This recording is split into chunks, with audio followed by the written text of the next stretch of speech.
Get up, Mike. How's it going?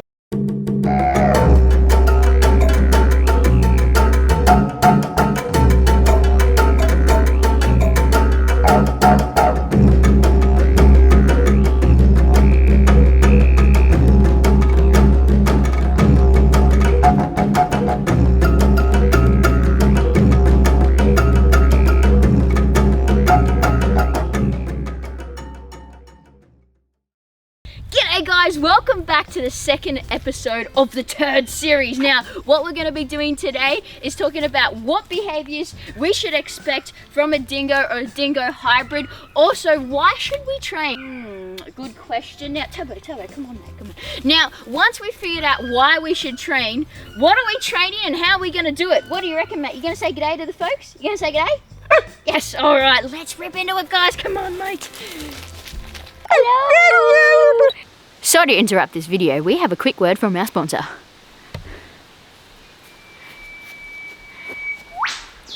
Where it's our product. You come back here. Oh, okay, let's show them. Right. Ta-da! How cool is this? Now guys, we've actually been mentioning this in the last few videos, especially with our introduction of Barty, the wombat, and this is the inaugural Barty introduction shirt. Now, how cool is this design, right? Now, if you actually look closely, it has, come a bit closer, Sophie, so they can see. Oh, back up a little bit, yeah, that's good. Okay, just twist. Oh my gosh, just in Barty, obviously. We got Jerry, Wendy. We got Cleo, Hero, Bellman. Got Alan here. We got Byron, and I'm gonna call that Frankie. Warrigal and Dundee. And Dave, yes, of course. And then of course us and the troopy in the background. Oh my god, how cool is it? Now guys, we don't have an online store yet. It's a work in progress. Yeah, we're gonna get there, but we still want to get them to you if you want to buy one off us. So flick us a DM, we'll sort you out. We'll go through sizes, and we'll go through colors, and we'll get you sorted. Yeah, so if you can't get it to us on YouTube, go to our social media, send us a message from there and we'll get you sorted. There's a whole lot of other stuff coming guys, so if you want to support the Wildlife Twins and what we do, flick us a message. This is a great get one of these shirts and you look stylish doing it. Mate, you look stunning. Woo! You won't be able to hold everybody off ya. Yeah. Hey? Yeah. Alright, back to the video. So, before we start training Turbo, we got to think of a few things. We got to think of his history. Where did he come from? So, if you have a dingo or dingo cross at home, were they captive bred? Were they wild born? When did they start interaction with people or any sort of socialization? This is going to really affect the animal that you're working with. Also, in addition to this, what is the purpose? Why are we training? Is it for mental stimulation? Is it for bonding? Is it so you can take your dingo out?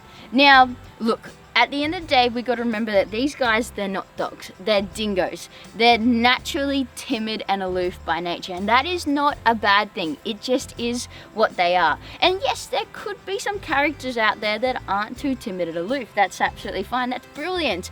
But in general, if you have a dingo, we shouldn't be forcing them to go out and about, because that's just naturally not what they're meant to do, nor what they were bred to do.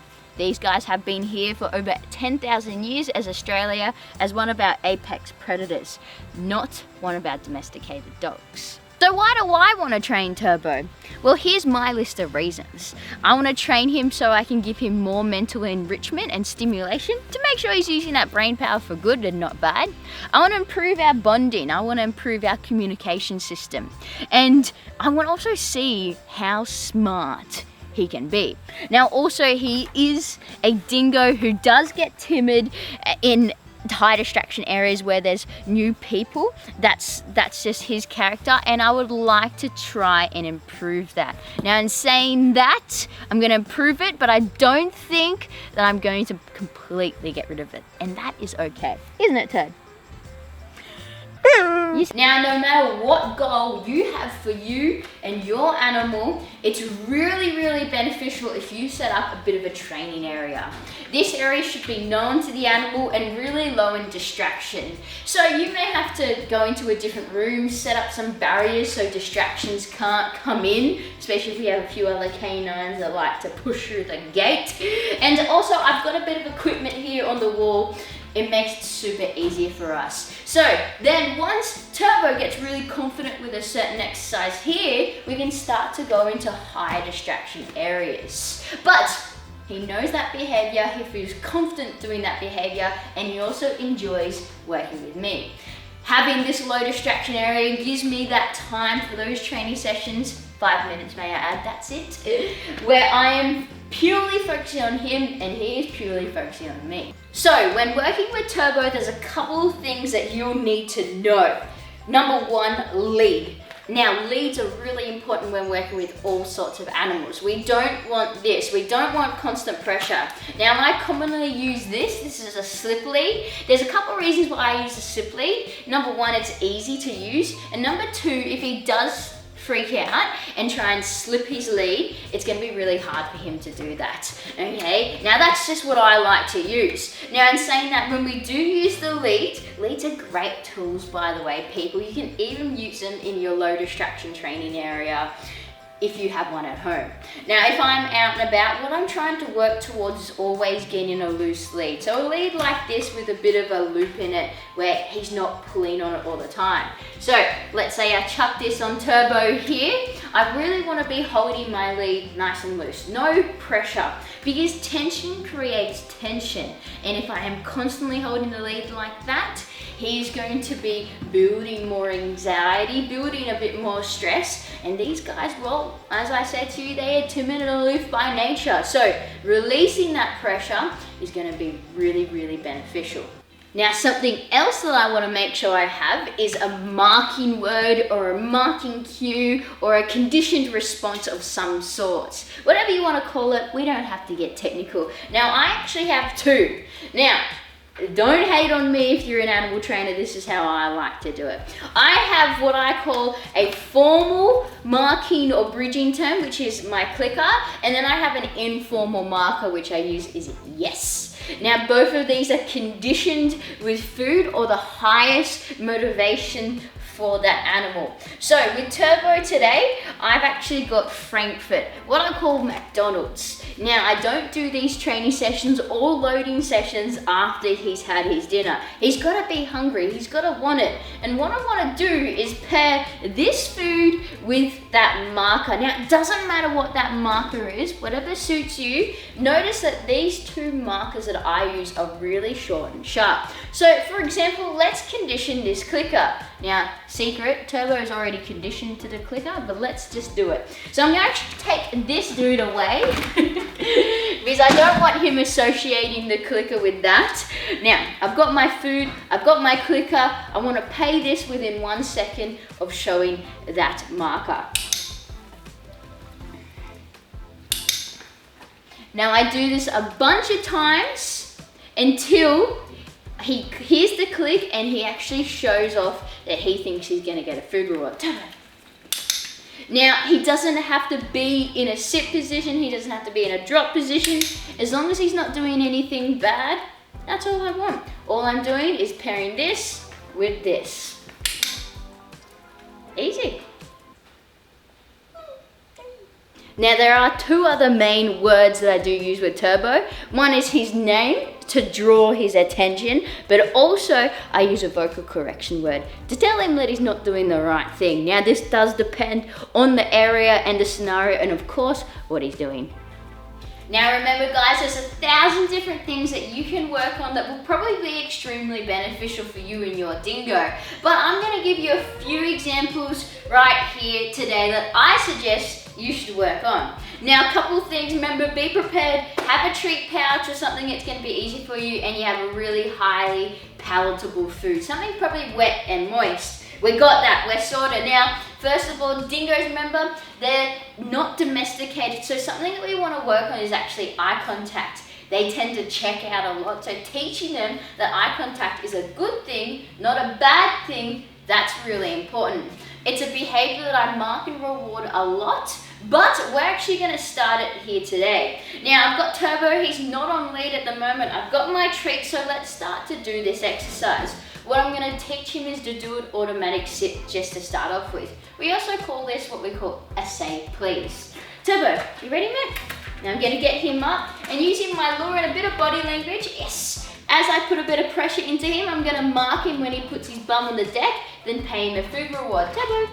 Again, draw him to me, step into him, yes, pay him there. So he's looking straight at me. That's really, really good. At this stage, some dingoes may not want to give you a ton of eye contact. So this is just to get them familiar with your lure, yes, to get them familiar with your body language, to get them familiar with you.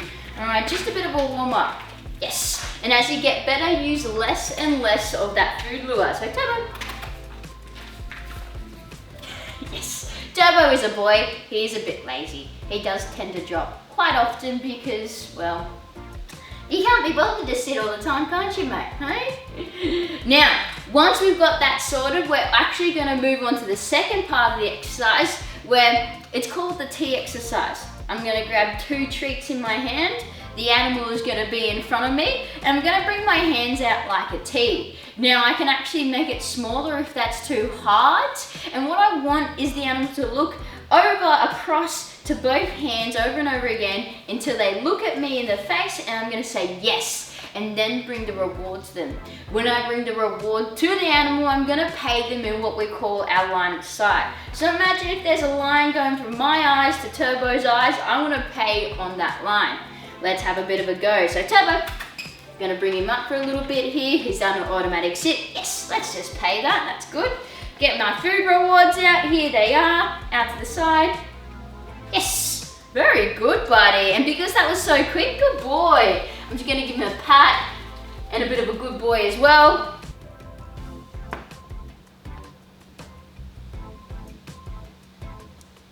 Yes, good boy. Let's do it again. This time I might make it a bit harder. Yes, good job, buddy. There you go, guys. First exercise done and dusted. Now this is the next exercise. You're already seeing Turbo showing off his stuff. This is called base. Now, Turbo is doing exactly what base is. And what we want to do is eventually get that command happening, whether we use the base command or not, and actually hold him in that position until I say free, which means he can move off. Now, I actually haven't said the command to him. He's just showing off how good he is. And also, there's a variety of different ways to build stays, guys. So don't just think that this is the one and only. Heaps of different ways. I'm going to show you as many as we can. So let's start off with this. So let's pretend Turbo has never done this behavior before. I'm actually not going to bring in the command just yet, but I'm going to use that marking word, which is, yes, I heard you. Okay, so now I could use my clicker as well if I want to. I could do this in a variety of different ways, but this time I'm going to use a food lure. So I'm actually going to be luring him onto the position, marking him when he gets really close or he puts 2 feet on the base. If he's a bit nervous or if your animal is a bit nervous of the item, mark for any sort of effort. The animal smelling it, the animal accidentally touching it. Also, don't be afraid to move back and forth away from the position. All right, Turbo, we're going to start over here, buddy. So I'm going to lure him over towards the base. Yes, as soon as he hits it, I'm going to mark him and reward him. And we're going to move away. Turbo. Now, once the animal's doing this 9 times out of 10, yes, you can see that just there I was hardly even luring him. He's a professional, isn't he? Now, as I said, once the animal's doing it 9 times out of 10, that's where we can bring in that command. Okay, so one more time, let me show you. Now, if your animal's a little bit nervous, so see how Turbo is mouthing my food here? This is how I would start off training him. Yes, I'd actually let him mouth that piece of reward out of my hand for as long as possible and then paying him when I want to. Luring is a really important skill, very beneficial. So we can see Turbo knows this. He's really getting good at it. Remember, this may be done over a few sessions, guys. Don't think that this is going to happen straight away. So let's say I've done those few sessions with Turbo and I want to bring in the commands now. Again, this is one way to do it. Let's do it, Turbo. So Turbo, over here, mate. So I'm going to give a nice clear command, Turbo, base. Yes. Now I'm going to mark him and then I'm actually going to say free. and then reward him. Good boy, good job. Remember, this is one way we can do it. Let's do it again. And this time, I'm gonna reward him in a little bit of a different style because I wanna experiment. I wanna see what changes things, if it makes him a bit more motivated. Let's see. All right, Turbo, over here, buddy. And here, Turbo, base. Yes, good job. Free, yeah, good job. So I gave him what we call a bit of a treat toss, or even we can throw it in the air for him. Woohoo! Oh, didn't catch that one, that's okay. He's very graceful. One more time, Turbo, we ready? You ready, buddy? Turbo. See how good he is. Turbo, base. Yes. Free, yeah, good job, mate. Well done. We're getting better on the catching department, aren't we? Now again, this is one way we can do it. Another way to build duration in a stay is by using that marking word, not using a command, but progressively building the duration in between the marker. So for example, let me just do it for you guys here. I'm gonna lure Turbo on, yes. I'm gonna mark him, I'm gonna step back. He stays there, yes. Come back, pay him. Yes. Now I find with some clients that they get a bit impatient with this, so the dog comes off and breaks the position, yes, or the dingo or the animal, and then they pay the animal for breaking, so the animal learns just to go off, then on and off and on and off and on. Yes. So we've got to be slow about this method. Yes. Good job, buddy. Well done. Very good. Awesome. That finishes up for that exercise right there. But we can build this. Excuse me, buddy. I'm just going to use this as a demo here. So we can end up getting the animal going onto this position. We can add distraction while they stay in this position. We could add duration. We could even build a bit of distance. So I asked Turbo to stay in this position. I walk 10 meters away and he has to stay there until I say free. Now, why do I like this position, especially for dingoes? You see, it keeps them in an alert position, which makes them feel more comfortable. Putting them into a drop, especially if we're trying to then work in a high distraction environment, is gonna make them feel like they can't move quickly if they need to. So starting off in a standing position can be really beneficial. Let's get into the next one. This, my friends, is the next exercise I'm gonna recommend that you work on with your dingo. Now, it's bed. Now, we actually call this position place. You can have both, a soft bed and a raised bed, whatever you wanna do. Now, just like that other position, we don't bring in the command until the animal is doing that position 9 times out of 10. Now, I like these types of beds because they're very comfy to sleep on.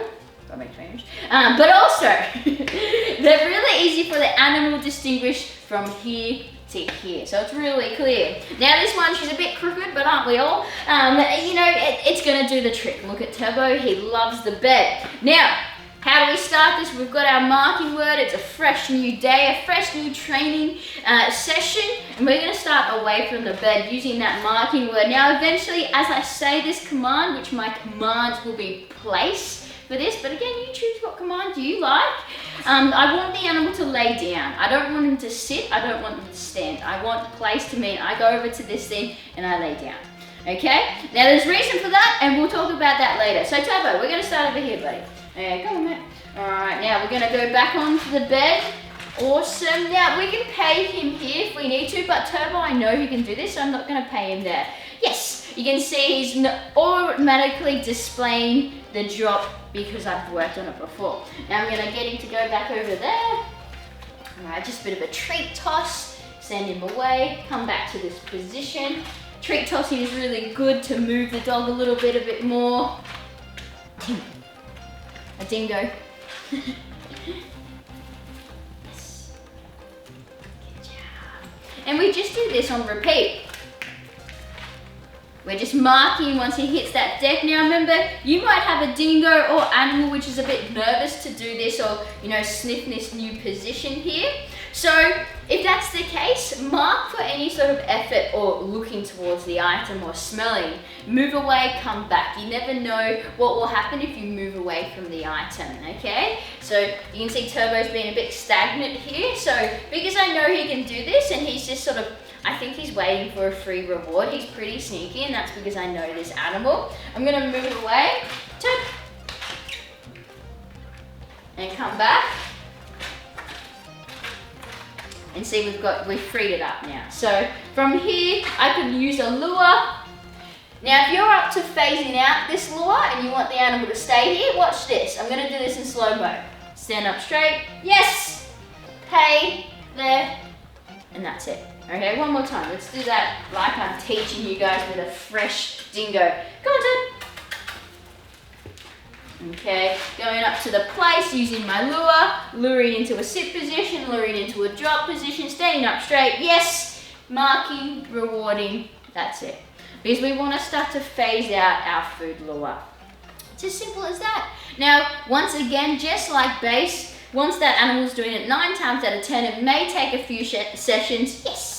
Some of them are a little bit resistant to go into that drop position. That is absolutely fine. We take it easy. But once we have that happening, we can build up distance, distraction, duration, and we bring in this release cue. Demo time. Place with distraction. Demo. Ready? Place.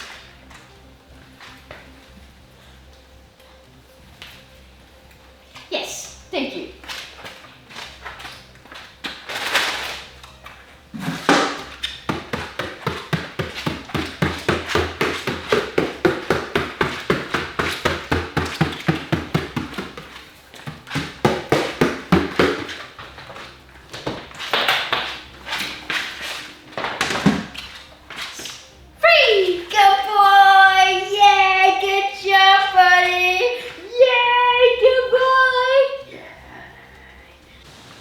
Well guys, that's a wrap. I hope you enjoyed that and maybe you learned a couple of tips to apply to your dingo or animal that you have at home. Now you'll notice that I've got a few others to work with today, so I reckon we get straight into that. Make sure you comment down below any questions that you have and we'll try and get through as many of them as possible. Also, if you would like to see something in particular in the future with the turd, let me know. Like and subscribe guys, we'll see you next time. Bye. Bye.